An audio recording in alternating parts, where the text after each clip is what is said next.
Hello and welcome to Menace and the Monk. और El Clasico खत्म हो चुका है। रियल मैड्रिड ने बार्सिलोना को 2-1 के स्कोर लाइन से हरा दिया है और हमको मिल चुका है जाबी अलोंसो के रियल मैड्रिड का एक न्यू लुक। देखिए, हमने ये प्रीव्यू में बात की थी इसके बारे में कि रियल मैड्रिड की आइडेंटिटी कुछ कुछ हद हद पे चेंज हो चुकी है। आप वो प्रीव्यू चेकआउट कर सकते हो, हमारे यूट्यूब चैनल पे अपलोडेड है। और हमने कुछ बातें की थी अबाउट बार्सिलोना, उनका डिफेंस एक पर्टिकुलर स्टाइल में अप्रोच करने का, वो सारी बातें हमने की थी। तो उसकी बात करेंगे बहुत शॉर्ट में, आर्सेनल वाले मैच की बात करेंगे। Let's of course start with the El Clasico. El Clasico, इस मैच के ऊपर देखिए वेटेज बहुत था। जाबी अलोंसो की जहां तक बात की जाए तो कुछ बड़े गेम्स में, जैसे आप मैड्रिड डर्बी बोल दो या यूरोपा लीग का फाइनल बोल दो, कहीं ना कहीं जाबी अलोंसो आउट कोच हो गए थे। जो सामने वाले कोच थे, चाहे वो डिएगो सिमियोने हो या फिर गैस्परिनी हो, उन्होंने कहीं ना कहीं जाबी अलोंसो के ऊपर एक वन अप कर लिया था। और ऑफ कोर्स एल क्लासिको से बड़ा तो कोई गेम होता नहीं है, तो यहाँ पे इस चीज के ऊपर बहुत ज्यादा तवज्जो दी जा रही थी, बहुत ज्यादा इंपॉर्टेंस दिया जा रहा था कि इस मैच को जाबी अलोंसो कैसे अप्रोच करते हैं। एक बड़ा चेंज था जाबी अलोंसो के साइड से, ऑफ कोर्स, कि उन्होंने राइट बैक पे फिर से वेलवर्डे को स्टार्ट स्टार्ट किया था। और जो कार्वाहाल या ट्रेंट को स्टार्ट होने की बात हो रही थी, वो नहीं हुई। वहां पे वेलवर्डे ने ही स्टार्ट किया। मैच के स्टार्टिंग से ही आई थिंक रियल मैड्रिड ने पूरी तरह से डोमिनेट किया। अगर मैं 1 मिनट के लिए और पीछे जाऊं और बार्सिलोना की बात करूं, तो बार्सिलोना ने Ferran Torres Ferran Torres, Lamine Yamal और ऑफ कोर्स रैशफोर्ड, ये इनके फ्रंट थ्री थे। मिडफील्ड की जहां तक बात की जाए तो यहाँ पे आपके फ्रैंकी डिजोंग और पेड्री खेल रहे थे, और फर्मिन लोपेज एक एडवांस रोल में खेल रहे थे। डिफेंस तो खैर आपको पता है, एरिक गार्सिया थे, और बाकी आपके जो प्लेयर्स थे वो तो अवेलेबल थे ही बार्सिलोना के लिए, जैसे कि आप स्क्रीन पे देख सकते हो। जहां तक मैच के स्टार्ट की बात की जाए, मुझे ऐसा लगता है मैच के स्टार्टिंग से ही रियल मैड्रिड ने बार्सिलोना को डोमिनेट किया। फर्स्ट हाफ में इनफैक्ट पूरी तरह से जो उनका गेम प्लान था, और मुझे जैसा लगता है कि रियल मैड्रिड का गेम प्लान ये था, बॉल जितनी बार उनको मिले बहुत जल्दी बॉल को मूव करेंगे, सेंट्रल एरिया से बॉल को बहुत जल्दी निकालेंगे और वाइड एरियाज पे प्रेशर डालेंगे। और ऑफ कोर्स एम्बापे उनके क्लियर आउटलेट थे।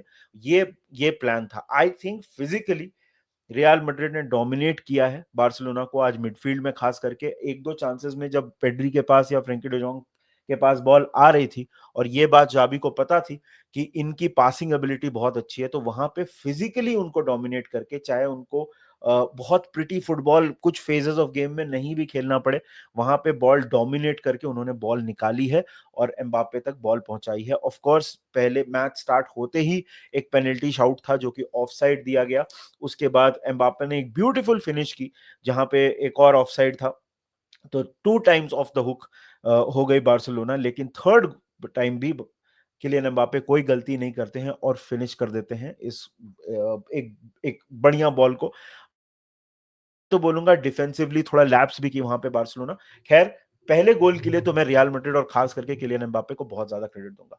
बार्सिलोना उसके बाद बॉल रखने में बहुत स्ट्रगल करती है। इनफैक्ट पूरे मैच में मुझे ऐसा लगा कि बार्सिलोना ने काफी स्ट्रगल किया बॉल रखने के लिए। कई बार ऐसा हो रहा था जब बॉल उनके पास आ भी रही थी तो उसको 5-6 पासेस, जैसे आप एसोसिएट करते हो ये सब चीजें, कि जब बार्सिलोना जैसी टीम के पास बॉल है तो वो पास करें, बॉल का पोजीशन अपने पास रखें, लेकिन वो चीज हमने बार्सिलोना से इस मैच में सच बताऊं तो लैकिंग देखी है।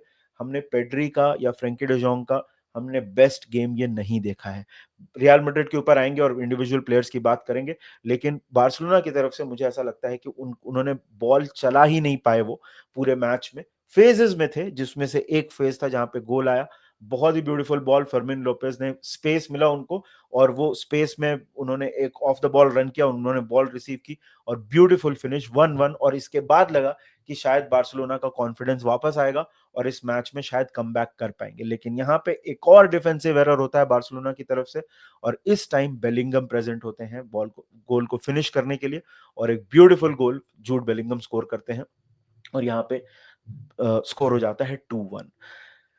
मुझे ऐसा लगता है, और सेकेंड हाफ की जहां तक बात की जाए तो second half was more about managing the game. और जहां तक सेकेंड हाफ की बात की जाए तो मेरे हिसाब से second half was more about managing the game. Real Madrid ने बहुत अच्छी तरीके से गेम को मैनेज किया है और बहुत आराम से इस मैच को नेविगेट करके 2-1 की जीत रजिस्टर की है। 5 पॉइंट का गैप ओपन कर दिया है रियल मैड्रिड ने, और अर्ली स्टेजेस में it is a huge advantage. और देखिए अब हम बात करते हैं इंडिविजुअल परफॉर्मेंसेस की, स्टार्टिंग विद बार्सिलोना और उसके बाद रियल मैड्रिड पे जाते हैं।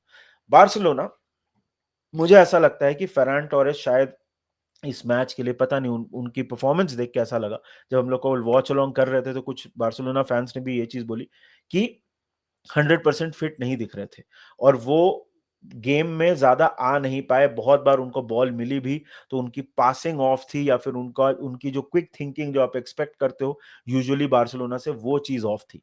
लमीन यमाल का गेम पर्टिकुलरली अच्छा नहीं था, ये हमने कल प्रीव्यू में भी बोला था, परसों के प्रीव्यू में, कि करेरास जो बेनफिका से आए हैं, जब बार्सिलोना का मैच बेनफिका के साथ भी हुआ था, भले बार्सिलोना ने उस मैच में 5 गोल स्कोर किए थे, लमीन यमाल की परफॉर्मेंस बहुत अच्छी थी, लेकिन Carreras did very well against Lamine Yamal वो मैच में भी, और कल के मैच में भी उन्होंने लमीन यमाल को पूरी तरह से डोमिनेट किया। आई थिंक वो फिजिकली भी हो बोल दो आप, या फिर जब बॉल उनके पास आ भी रही थी तो बहुत अच्छी तरह से करेरास की परफॉर्मेंस, एक अंडररेटेड परफॉर्मेंस मैं बोलूंगा, very very good performance by Carreras. दूसरा दूसरा प्लेयर जो मैं डिफेंस में जहां तक बात करूं, I think man of the match तो एम्बापे को मिलेगा, लेकिन अगर आप बाकी के परफॉर्मेंसेस देखो तो उसमें से एक परफॉर्मेंस मेरे लिए स्टैंड आउट करता है, और वो है एडर मिलिटाओ का performance. He was an absolute beast.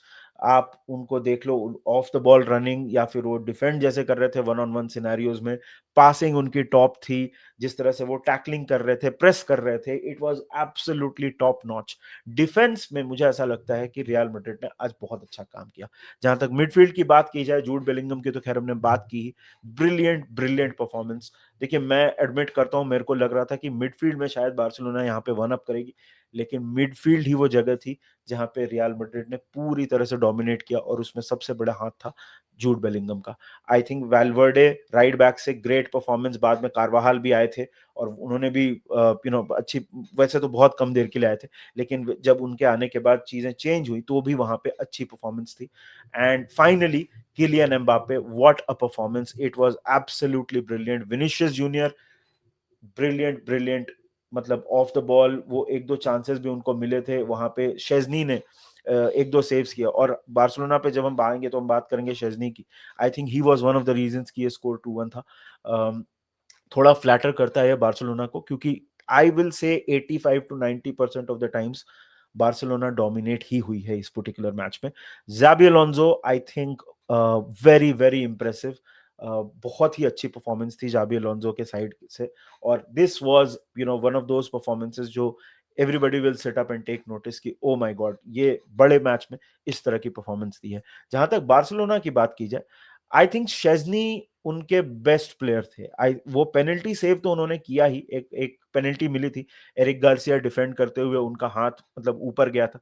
देखिए मेरे हिसाब से, अब उसके ऊपर भी थोड़ी कंट्रोवर्सी होगी, मेरे हिसाब से वो पेनल्टी थी प्योरली बिकॉज अननेचुरल मोशन था। अगर अगर एरिक गार्सिया अपना हाथ ऊपर नहीं करते तो शायद पेनल्टी नहीं दी जाती, लेकिन उन्होंने जो हाथ ऊपर कर दिया वो अननेचुरल पोजीशन में उनका हाथ आ गया था, और वहां पे उनको पेनल्टी मिल गई। ग्रेट सेव बाय वॉल्शर शेजनी, और उसके अलावा भी 2-3 सेव्स उन्होंने अच्छे किए थे, तो मेरे हिसाब से शेजनी बेस्ट परफॉर्मर थे बार्सिलोना के। आई थिंक कुंडे की बहुत लॉन्ग टाइम के बाद मैंने इतनी बुरी परफॉर्मेंस, बुरी मतलब उनके स्टैंडर्ड्स के हिसाब से उतनी बुरी परफॉर्मेंस मैंने नहीं देखी है। लास्ट में उनको एक चांस भी मिला था, आई थिंक वो अवेयर नहीं थे, वो शायद हेडर एक्सपेक्ट कर रहे थे, या फिर मतलब क्या, उन्होंने रन तो बनाया था तो ऑब्वियसली ही was expecting a ball to be put in the box, तो वो तो एक्सपेक्ट कर रहे थे, लेकिन वो बॉल को कहाँ एंटिसिपेट कर रहे थे वो शायद नहीं पता। तो उनके छाती पे बॉल आती है और वो कंप्लीटली मिसक्यू कर देते हैं, बिल्कुल बाउंस होती है एक ट्रैम्पोलिन की तरह, और वो चांस मेरे हिसाब से वो एक चांस था जो बार्सिलोना इसके बारे में जरूर सोचेगी। आई थिंक डिफेंस में एरिक गार्सिया, पाओ कुबार्सी, फिजिकली अगेन मैं बोलूंगा फिजिकल डोमिनेशन इस गेम का एक बहुत बड़ा पार्ट था, फिजिकली डोमिनेट किया रियल मैड्रिड ने। This was not a good performance. Balde ने इनिशियली एक गलती की थी जो ऑफसाइड था, वो तो वहां पे he was of the hook, but again Balde की तरफ से भी कोई खास परफॉर्मेंस नहीं लगी मुझे। आई थिंक फेजेस में मिडफील्ड में एक दो पासेस अच्छे निकाले, ऑफ कोर्स फर्मिन लोपेज वाला जो गोल था उसके लिए पास अच्छा निकाला था बार्सिलोना ने डिफेंस में, लेकिन उसके अलावा मुझे लगा कि डिफेंस में जैसे मैंने पहले बोला पूरी तरह से डोमिनेट किया रियल मैड्रिड ने, and it was again not a great performance from Lamine Yamal, और लमीन यमाल पे हम आएंगे। उनके पोस्ट मैच जो इंसिडेंट्स हुए या प्री मैच जो उन्होंने बोला था उसके ऊपर हम भी बात करेंगे। लेकिन I think Rashford, Ferran Torres, Lamine Yamal, तीनों की तरफ से मुझे फेजेस में कुछ थे, कुछ पासेस इंप्रेसिव थे, कुछ कुछ मूवमेंट्स अच्छी लगी, but otherwise it was not a very great performance from either of these players, क्योंकि डोमिनेट किया है रियल मैड्रिड ने, और वो जो मैजिक आप एक्सपेक्ट करते हो, राफिनिया एक बहुत बड़े मिस थे इस मैच के लिए। रैशफोर्ड ने इसके पहले काफी अच्छी फुटबॉल खेली थी, लेकिन खास करके पिछले एल क्लासिकोस अगर आप देखो तो राफिनिया की तरफ से जो परफॉर्मेंसेस हमने देखी हैं वो एक बहुत बड़ा मिस था, और वो एक चीज जरूर जरूर भारी पड़ी बार्सिलोना को। खैर, इंजरीज से वापस आते हैं और बात करते हैं लमीन यमाल के ऊपर। और लमीन यमाल ने इस मैच के ऊपर कुछ स्टेटमेंट्स दिए थे about real Madrid cheat and they complain and वो सारी चीजें, और मैच के बाद भी उनकी लड़ाई जैसी हो गई डेफिनेटली।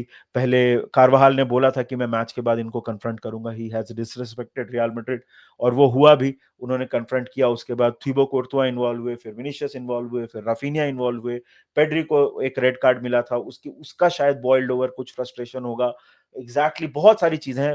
एल क्लासिको है तो ये सब चीजें एक्सपेक्टेड है। देखो यार, मैं बहुत सिंपल सी चीज बोलता हूँ, लमीन यमाल के ऊपर बहुत कॉन्वर्सेशन होगा। अभी अगला एल क्लासिको जब तक नहीं होगा, वो कब है एग्जैक्टली मुझे पता नहीं, लेकिन वो जब तक नहीं होगा तब तक ये कॉन्वर्सेशन चलता रहेगा about Lamine Yamal's arrogance. I think अगर आप मेरे से पूछोगे बहुत ही सिंपल वे में अगर मैं बताऊं, this is just an 18 year old being an 18 year old. सही नहीं है, ऑफ कोर्स आपने जो आप मतलब एक्सपेक्ट करते हो कि आप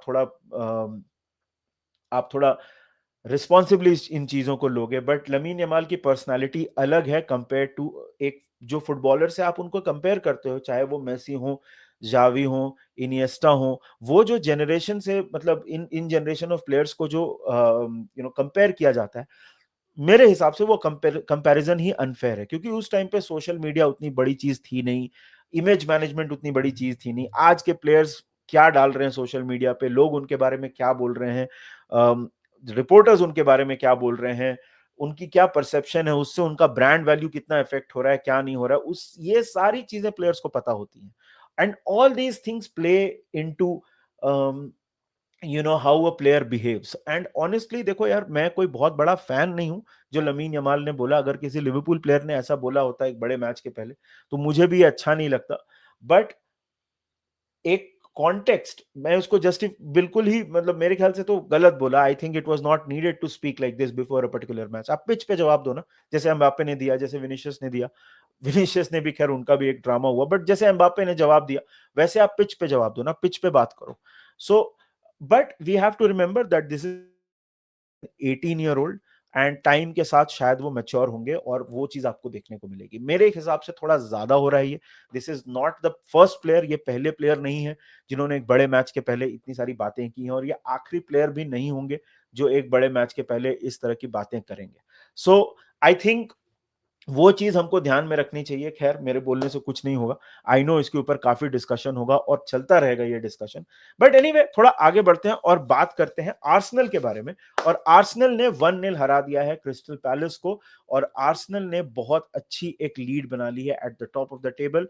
मिकेल आर्टेटा ने इस सीजन के स्टार्ट होने से पहले मैजिक मोमेंट्स की बात की थी कि कुछ मैचेस में आपको मैजिक चाहिए होता है, और वही मैजिक प्रोवाइड किया एजे ने। सबसे पता है सबसे ज्यादा आयरॉनिक बात क्या है कि आप अगर लास्ट सीजन का मैच देखो, जो क्रिस्टल पैलेस का आर्सेनल एमिरेट्स में मैच हुआ था, 2-2 जो स्कोर लाइन हुआ था, ये करीब करीब एजे ने वो उस टाइम पे ये गोल आर्सेनल क्रिस्टल पैलेस के लिए स्कोर किया था, आर्सेनल के अगेंस्ट स्कोर किया था, करीब करीब ये वैसा ही गोल है। अगर आप इस पर्टिकुलर मैच की बात करो, देखो यार मतलब मैच तो honestly it was not a very high volume match, बहुत ज्यादा कुछ हुआ नहीं इस पर्टिकुलर मैच में। लेकिन ये conversation is not about the match, this conversation is about how Arsenal की टीम कंपेयर टू पिछले कुछ सीजन्स बिल्कुल ही अलग दिख रही है, बिल्कुल ही रेडी दिख रही है to go and win that title. I think at this point अगर आप रिजल्ट्स की बात करो, जिस तरह से आर्सेनल ने डिफिकल्ट मैचेस को अप्रोच किया है, डिफिकल्ट मैचेस को जीता है, जिस गोल्स इतने कम कंसीड करते हैं वो, I think Arsenal are clear favourites for the title. City ने भी अपना मैच हारा है, ऑफ कोर्स वो अनफॉर्चुनेटली मैंने वो मैच देखा नहीं तो मैं इसके बारे में बात नहीं कर सकता। बट अगर आप आर्सेनल को देखो, this is a very different Arsenal compare to जो हमने पिछले कुछ सीजन्स में देखा है, and I think that definite favourites for the title. Defence की जहां तक बात की जाए तो आपका गैब्रियल मैगालिस, सलीबा, ये सारे टॉप क्वालिटी डिफेंडर्स हैं। और जहां तक मतलब डेप्थ की बात की जाए, मेरे ख्याल से तो आर्सेनल डिफेंस में खास करके एक 4 प्लेयर्स की एक equally good 2 line of defence proof, मतलब they can put it out on the pitch. So credit to Arsenal यार, I think they were absolutely clinical. Again जैसे मैंने बोला, मैच कोई बहुत ज्यादा हैपनिंग नहीं था, मैच में बहुत ज्यादा ऐसा कुछ हुआ नहीं जिसको देख के आप बोलोगे कि ओ माय गॉड इसके बारे में बात करनी चाहिए या उसके बारे में बात करनी चाहिए, ऐसा कुछ नहीं था। It was a very clean, आपको पता था कि क्या करना है। एक मतलब मोमेंट का वेट करना है। Crystal Palace are not an easy side to beat guys, हमको उनको नेक्स्ट खेलना है कैराबाओ कप में। और मैंने ये पहले भी इस वीडियो के पहले कई बार, इस सीजन में कई बार मैंने बोला, Crystal Palace are not an easy side to play against. तो वहां पे एक प्रोफेशनल परफॉर्मेंस आर्सेनल ने निकाली है। ऑफ कोर्स अब लोग बोलेंगे कि एंटी फुटबॉल और आप अटैक नहीं करते हो, बट आई थिंक लिसन, अगर आप टाइटल जीत जाते हो ना, तो I don't think any of these things matter. And as a fan आपको क्या फर्क पड़ता है कि आप कैसे टाइटल जीत रहे हो। मेरे हिसाब से Arsenal ready for the title, and I think this is the year where they win it. अब इसमें इसमें भी लोग बोलेंगे जिंक्स एंड मतलब काला जादू and all those things, but this is my honest opinion. I think Arsenal look very very different compared to last few seasons, and I think this is their year. But this was the video. Let us know in the comment section आपको क्या लगता है Kylian Mbappe के जो जो उनका form चल रहा है, it is absolutely ridiculous. But मैं एक बार फिर से बोलूंगा, कामाविंगा को मत भूलना, उनका उनका परफॉर्मेंस मत भूलना, आप जूड बेलिंगम का परफॉर्मेंस मत भूलना, और मोस्ट इंपॉर्टेंटली आप मिलिटाओ का परफॉर्मेंस मत भूलना डिफेंस में। It was absolutely brilliant and Xabi Alonso has impressed me a lot. It was a super management lesson from him. So El Clasico is over, और लेकिन फुटबॉल नहीं रुकने वाला है। अगले इंटरनेशनल ब्रेक के पहले कुछ इंपॉर्टेंट मैचेस हैं तो वो हम सारा कवर करेंगे मेनेस इन द मॉन्क पे। Let us know in the comment section आपको क्या लगता है, आपके हिसाब से मैन ऑफ द मैच कौन थे एल क्लासिको में। लमीन यमाल के ऊपर आई एम श्योर कमेंट्स में काफी डिस्कशन होगा, so let me know what do you think. End of course जब हम लाइव वगैरह जाएंगे तो इसके ऊपर तो बात होगी। तब तक take care of yourself, video को लाइक करना, चैनल को अगर आपने सब्सक्राइब नहीं किया है तो make sure you hit the subscribe button. Take care of yourselves. Enjoy your week, and we will see you very, very soon. Bye bye.